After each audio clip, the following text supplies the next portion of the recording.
In 1956, 3 scientists at Bell Labs in New Jersey won a Nobel Prize for developing the first transistor. The announcement sent ripples of joy throughout the office. A trio of Nobel laureates. Wow. Management gathered everyone in an auditorium to gawk at the sudden celebrities, and each scientist made some remarks. The last to go was physicist Walter Brattain. Partway through, he got choked up and nearly started crying. Very touching. But the thing was, Brattain was not crying in joy. He was worried. At age 54, he still probably had a decade or two of productive research ahead.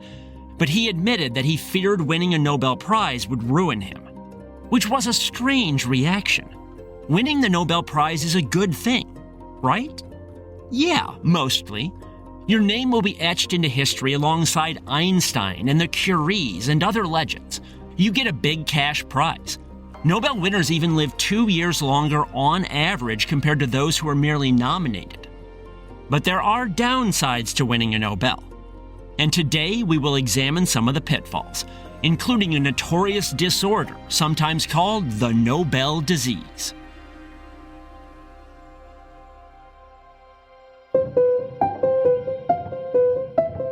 From the Science History Institute, this is Sam Keene and the Disappearing Spoon, a topsy-turvy, science-y history podcast, where footnotes become the real story. These days, Richard Feynman is a legendary physicist, as beloved for his manic personality as for his brilliant research. But in the late 1940s, he was not feeling very brilliant. He had just finished working on the Manhattan Project to build an atomic bomb. And given that impressive pedigree, people were pressuring him to research big things, to grapple with fundamental questions in physics. And Feynman hated it. He was a freewheeling, mischievous person, and that pressure was ruining physics for him. So he decided no more. From then on, he was only going to do fun physics. And a few days later, a problem seized his attention. He was a professor at Cornell, and one day in the cafeteria, he saw a student horsing around. The lad was tossing a plate into the air and catching it, like you would pizza dough, and Feynman noticed something. As the plate flew upward, it both wobbled and rotated. The plate also had the Cornell University logo on it, and in watching the logo spin, Feynman noticed that for every one rotation, the plate wobbled twice. He wondered why. Was the student simply throwing the plate a special way? Or was something deeper going on? He decided to find out. He started playing with the equations that described the motion of a spinning, wobbling disk. The math proved trickier than expected, but he kept plugging away and finally got an answer. It was not just the way the student threw the plate. Something deeper was going on. As long as you throw the plate upward at a small angle, it will always wobble twice for every one rotation. Feynman thought that this was pretty neat. He showed some other scientists in his department. They thought that it was pretty dumb. Why are you wasting your time on wobbling plates? Do some real physics. But here's the thing. The math that Feynman worked out for the spinning plate later came up when he was studying how electrons orbit an atomic nucleus. Feynman simply tweaked the equations and voila. They gave him real insight into, yes, fundamental physics. He later won a Nobel Prize for this work. And it all started with him goofing around with unimportant equations about an unimportant problem. Feynman never forgot that lesson. Have fun with physics, and big results might follow. Now compare that to Walter Brattain, who nearly started crying after winning a Nobel for the transistor. Brattain thought his career was ruined. As a Nobel laureate, he knew he would feel pressure to work on big things. So in his speech at Bell Labs, he vowed to keep having fun with physics. As he said, I know all about this Nobel Prize effect, and I'm not going to let it affect me. Observers were touched. But it was not to be. Brattain caved to the pressure. Even within a few weeks, he got shunted onto big problems where he made no progress. Just as he feared, his career stagnated. So that's one downside to a Nobel Prize. Winners feel pressure, internal or external, to work exclusively on big topics. As one historian said, they fail to plant the little acorns from which the mighty oak trees grow. There are other bad effects, too. One is a byproduct of being a scientific celebrity. Everyone wants a piece of you. You're constantly being asked to chair some committee or give some speech at some conference. It's a huge time suck. Our best minds suddenly become far less productive. One Nobel laureate, economist Milton Friedman, summed this up nicely. He said, "I myself have been asked my opinion on everything from a cure for the common cold to the market value of a letter signed by John F. Kennedy. Needless to say, the attention is flattering, but also corrupting." Now, the word corrupting might seem strong, but it's not. Consider what's called the Nobel Disease, or Nobelitis, the tendency of Nobel laureates to subscribe to wacky ideas. Historically, there have been laureates who believed in ghosts, cold fusion, telepathy, homeopathy, telekinesis, ESP, and more. One laureate, the chemist Richard Smalley, even declared that he had used chemistry and physics to deal a death blow to evolution. Several laureates also subscribed to eugenics, the discredited pseudoscience of breeding supposedly better humans. In fact, one of the colleagues whom Walter Brattain shared his Nobel Prize with, William Shockley, was an ardent eugenicist. And to be clear, those afflicted with Nobelitis aren't just being provocative or indulging in philosophical speculation. They cling to these beliefs. They fight for them tooth and nail. One especially kooky Nobel laureate was Kary Mullis. Mullis was a counterculture hippie type. He credited his great Nobel Prize-winning idea to a vision he had while dropping acid. The idea was the PCR machine, where PCR stands for polymerase chain reaction. Essentially, PCR provides a way to copy and amplify DNA. Even if you start with just one strand of DNA, a PCR machine can produce billions of copies to sequence and study. It is hard to overestimate how important PCR is. It is arguably the most important biological tool developed in the past 50 years. Which made it all the more baffling to hear Mullis talk about his personal beliefs. He spoke openly about his love of astrology. He said aliens visited him, including one that looked like a fluorescent raccoon. More perniciously, he denied that human beings cause climate change. He also denied that HIV causes AIDS. In fact, Mullis once confronted a biologist who won a Nobel Prize for discovering HIV, Luc Montagnier of France. When they met, Mullis pestered him with bad faith questions about the supposed lack of evidence for HIV causing AIDS. Montagnier got fed up and eventually just walked away, and I don't blame him. But of course, as a Nobel laureate, Montagnier had his own kooky ideas. They involved DNA. Montagnier swore up and down that DNA emitted electromagnetic waves. He also claimed that DNA could mystically imprint itself on water. He said he proved this with an experiment. He put DNA into a test tube with some water. He placed a second test tube nearby with just water inside, no DNA. Supposedly, the DNA in the first test tube emitted electromagnetic waves that imprinted a signature on the water in the other test tube. So much so that Montagnier claimed he could reconstruct the original DNA solely from the water in the second tube. It was telekinesis meets homeopathy. He then added his belief that Alzheimer's disease, Parkinson's disease, autism, and multiple sclerosis were all caused by the destructive electromagnetic waves from microbial DNA. So what causes Nobel disease?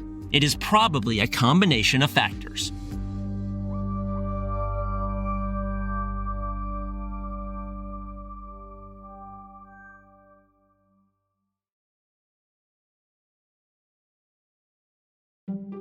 In Benjamin Franklin's autobiography, there's an interesting story. In his youth, the idea of killing animals appalled him, so he became a vegetarian, at least for a while. Because one day a friend began frying up some fish, and the smell had Franklin drooling. He remembered his morals, remembered how wrong it was to slaughter animals.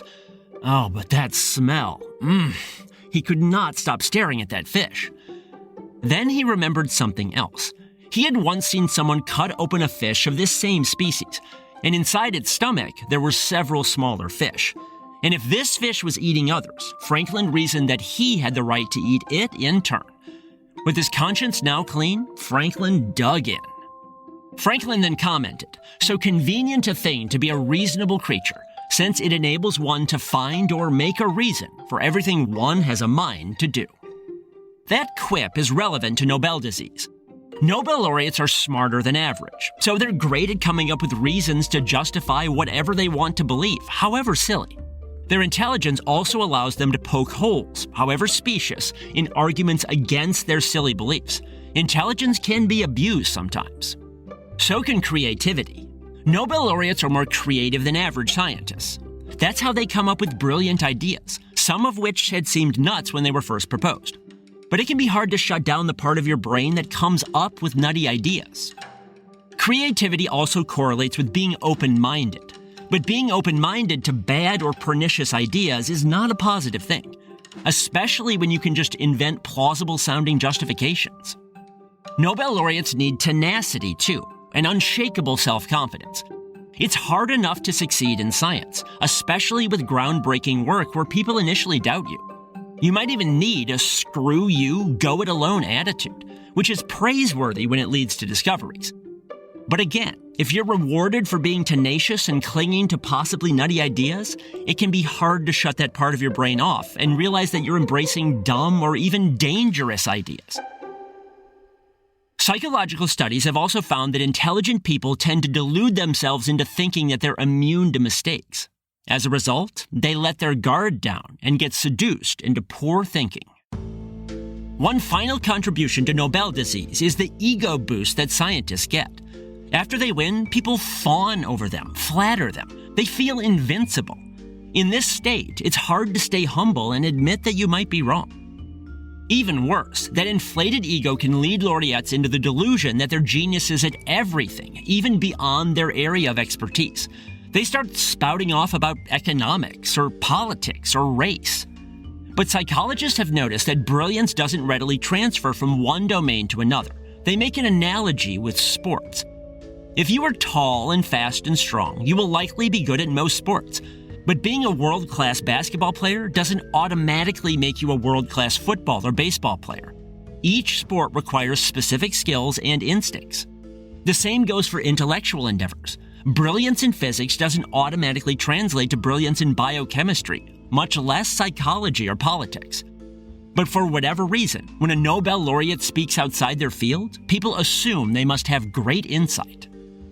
To be fair, there are exceptions, people who have proved brilliant in multiple fields. Consider the chemist Linus Pauling. In the 1920s, Pauling determined how to apply quantum mechanics to chemistry. In doing so, he figured out, for the first time, what really happens when atoms bond to each other. And considering that chemistry is essentially the study of how atoms form bonds, this revolutionized the field. A colleague once remarked that, after Pauling, chemistry could now be understood rather than just being memorized. That might be the greatest compliment ever paid to a scientist. Pauling won a richly deserved Nobel Prize for this work in 1954. And he did not stop there. He figured out the genetic roots of sickle cell anemia and became the first person ever to trace a disease back to a specific mutation in DNA. He also came within a whisker of discovering the double helix structure of DNA before anyone else. Just as impressive, Pauling was a rare scientist who was politically savvy. He won a Nobel Peace Prize in 1962 for his fight against the proliferation of atomic bombs. He is still the only person in history to ever win 2 unshared Nobel Prizes. And yet, for all his brilliance in multiple fields, even Linus Pauling suffered from Nobel disease. His case involved medicine. Pauling suffered from nasty colds his whole life. In 1965, a doctor wrote to Pauling and suggested taking megadoses of vitamin C. Pauling did and reported feeling better. From everything we now know, this was likely a placebo effect. But Pauling became a true believer in vitamin C. He started taking up to 40,000 milligrams a day. That is hundreds of times the recommended daily amount. This much vitamin C can cause cramps, heartburn, and other problems, even kidney stones. And even if it doesn't, your body sheds excess vitamin C in urine. And Pauling's colds never actually went away. He still suffered from them, although he swore they were less severe. Wildly, he also claimed that vitamin C could help cure schizophrenia, AIDS, and cancer.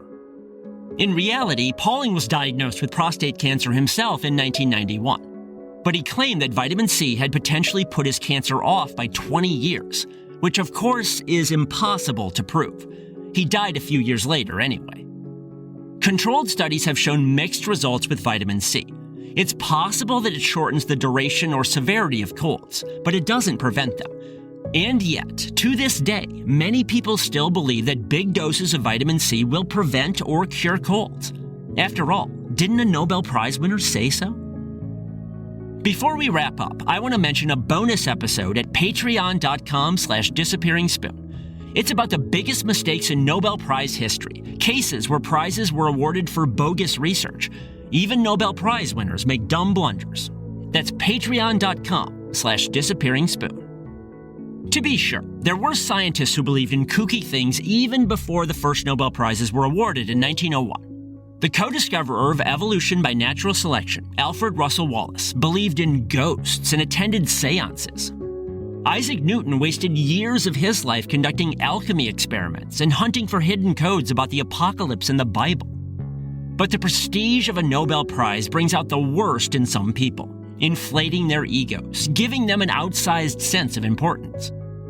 You might have heard that it's Nobel Prize week right now, with the awards being handed out. And to be clear, most scientists are thrilled to win the prize and deserve the attention and praise that accompanies it.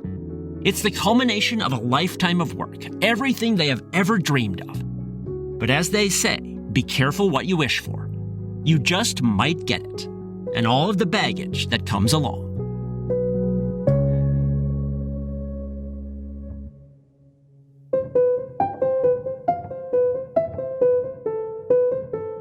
This is the Disappearing Spoon podcast, brought to you by the Science History Institute. Be sure to check out their in-depth science history podcast, Distillations. You can find it anywhere you get your podcasts, or on their website, distillations.org. You can find more incredible stories in my books or at samkeen.com. You can also book me as a speaker there for your school or event.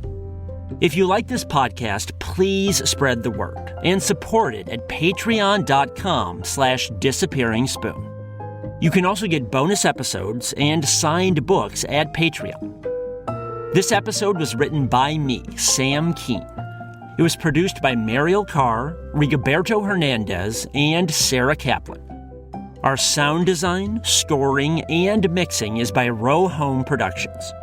Row Home's creative director is Alex Lewis. John Myers is Row Home's executive producer. Thanks for listening.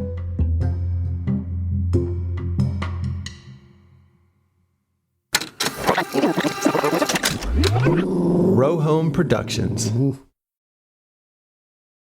Do you know that the human brain only uses carbs and ketones for fuel? Or that we have 27 bones in each wrist and hand?